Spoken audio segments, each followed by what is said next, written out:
प्यारे बच्चों, आज हम आपको द्विपद प्रमेय बाइनोमियल थ्योरम के बारे में बताएंगे। द्विपद प्रमेय दो पद होते हैं जो कि एक दूसरे से प्लस या माइनस के द्वारा जुड़े हुए होते हैं और इन पर होल पावर लगी रहती है। प्यारे बच्चों, आप द्विपद प्रमेय के बारे में पहले से ही परिचित हैं, जैसे कि आप a प्लस बी का होल स्क्वायर जानते होंगे। आपने a प्लस बी का होल स्क्वायर होता है a square plus B square plus 2ab। प्यारे बच्चों, आप a प्लस बी का होल क्यूब भी जानते होंगे, a cube plus B cube plus 3ab into a plus B.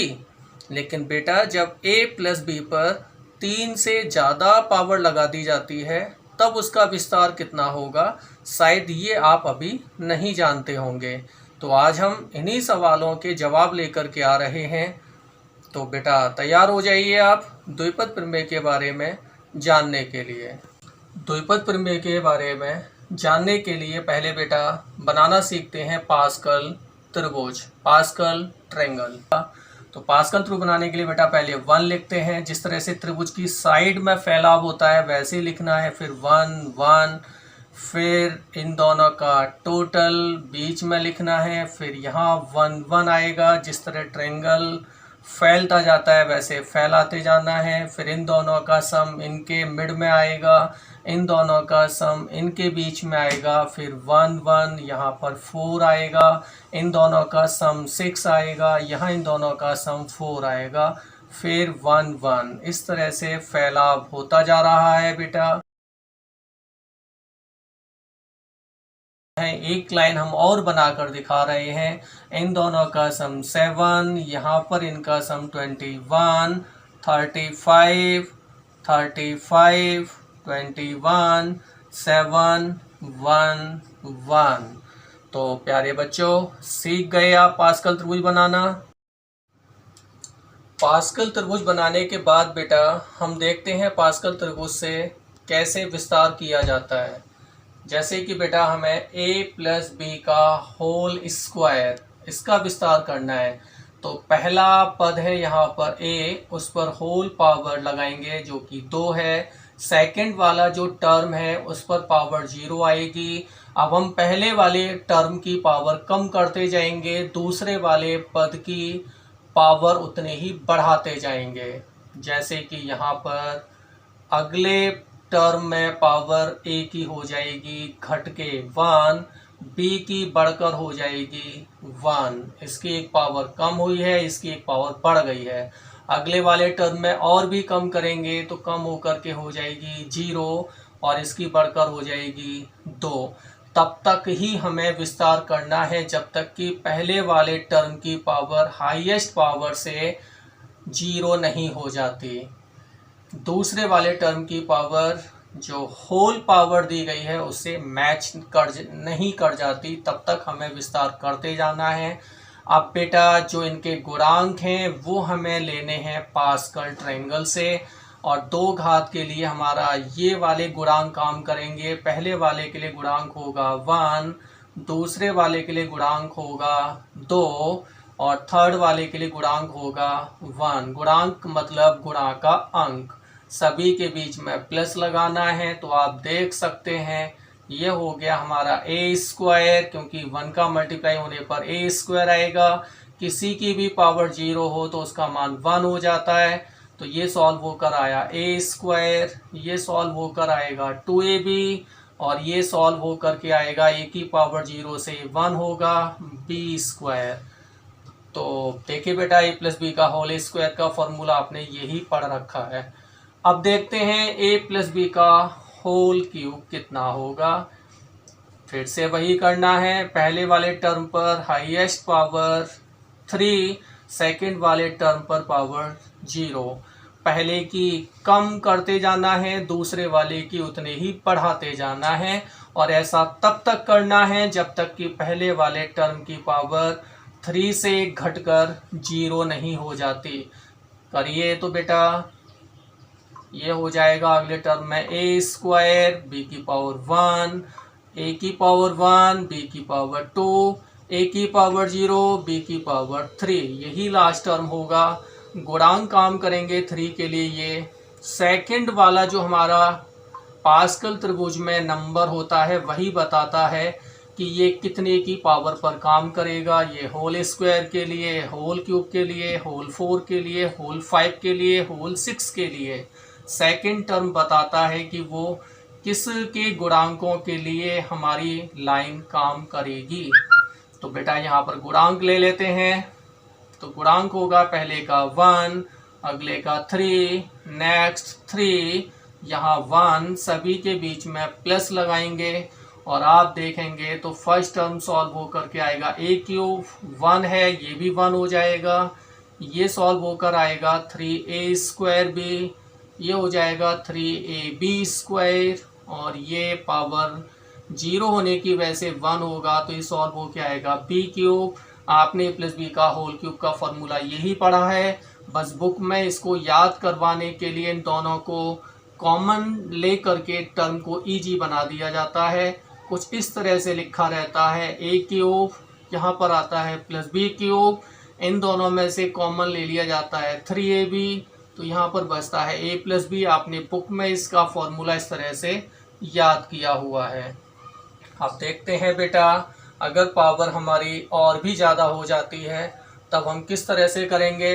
मुझे उम्मीद है कि आप होल 4, होल 5, होल 6, होल 7 सभी को कर पाएंगे, लेकिन प्रैक्टिस के लिए हम जो लेने जा रहे हैं वो लेने जा रहे हैं a प्लस बी की होल पावर 7। तो बेटा a की पावर कितनी आएगी, वेरी गुड 7, b की पावर 0, शाबाश।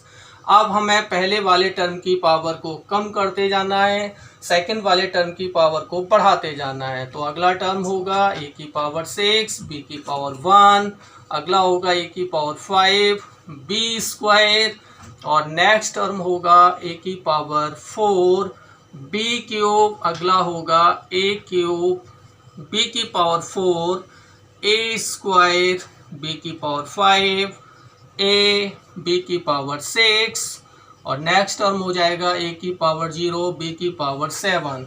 तब तक विस्तार किया है जब तक कि b की पावर होल पावर के बराबर नहीं हो गई है। गुणांक ले लेते हैं।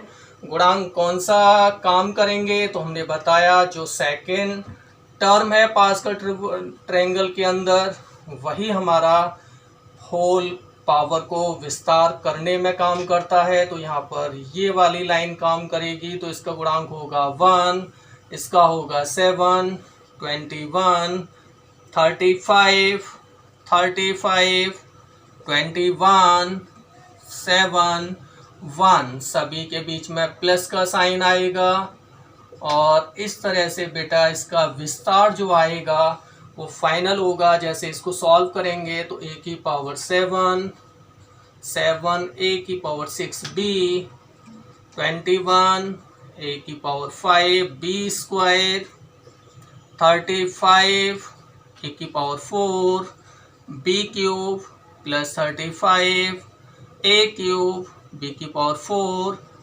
21, a स्क्वायर, b की पावर 5, 7, a, b की पावर 6, और ये हो जाएगा फाइनल b की पावर 7।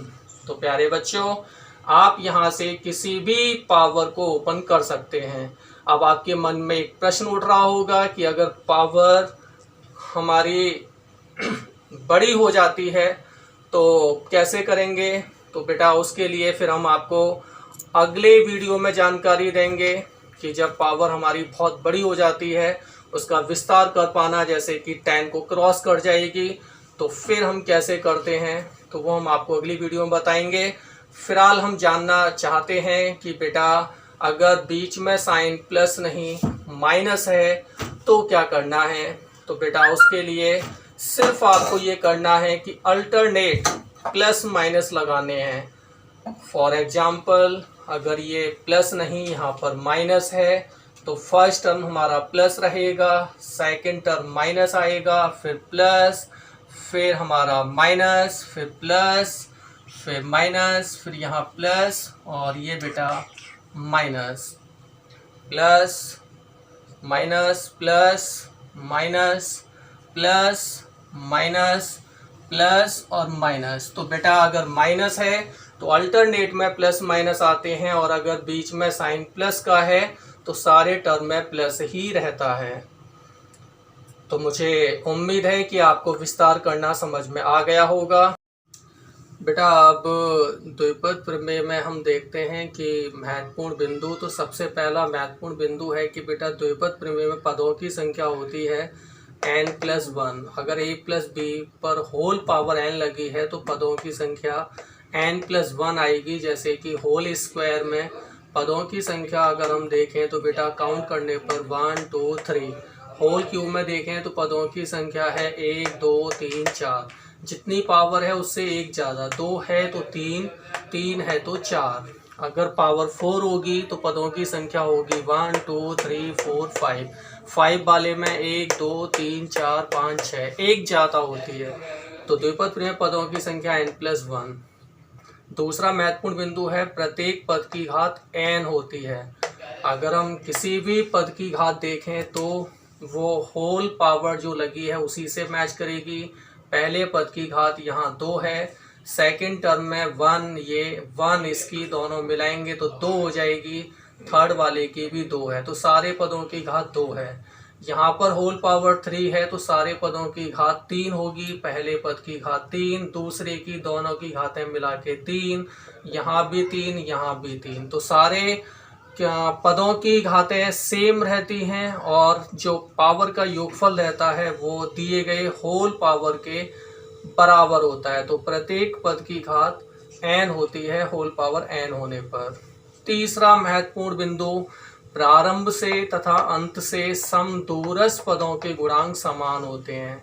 प्रारंभ से जिस नंबर का पद लें, अंत से भी उसी नंबर का पद ले लें तो उनके गुणांक सेम होते हैं। जैसे इसकी पास्कल त्रिभुज से देख सकते हैं, होल पावर 2 होने पर पहले टर्म की यहाँ पर गुणांक 1 है, और अंत से पहले वाले का भी 1। घात 3 होने पर प्रारंभ से दूसरे पद का गुणांक 3 है तो अंत से दूसरे नंबर का भी 3। होल पावर 4 होने पर हम देख सकते हैं कि प्रारंभ से तीसरे नंबर का देखें 6 है तो अंत से भी तीसरे नंबर का 6 ही है।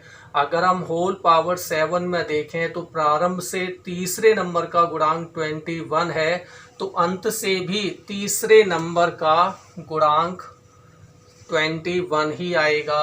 1 2 3। तो प्रारंभ से और अंत से समदूरस्थ पदों के गुणांक समान होते हैं। चौथा महत्वपूर्ण बिंदु है सभी पदों के गुणांकों का योगफल 2 की पावर n होता है। अगर आप गुणांकों का योगफल करेंगे, जैसे कि होल पावर 2 होने पर देखें तो इनका योगफल आएगा 4, यानी कि 2 की पावर 2। यहाँ पर होल स्क्वायर है इसलिए 2 पर पावर n की जगह 2 लगेगा, तो आप देख सकते हैं इनका योगफल 4 आ रहा होगा।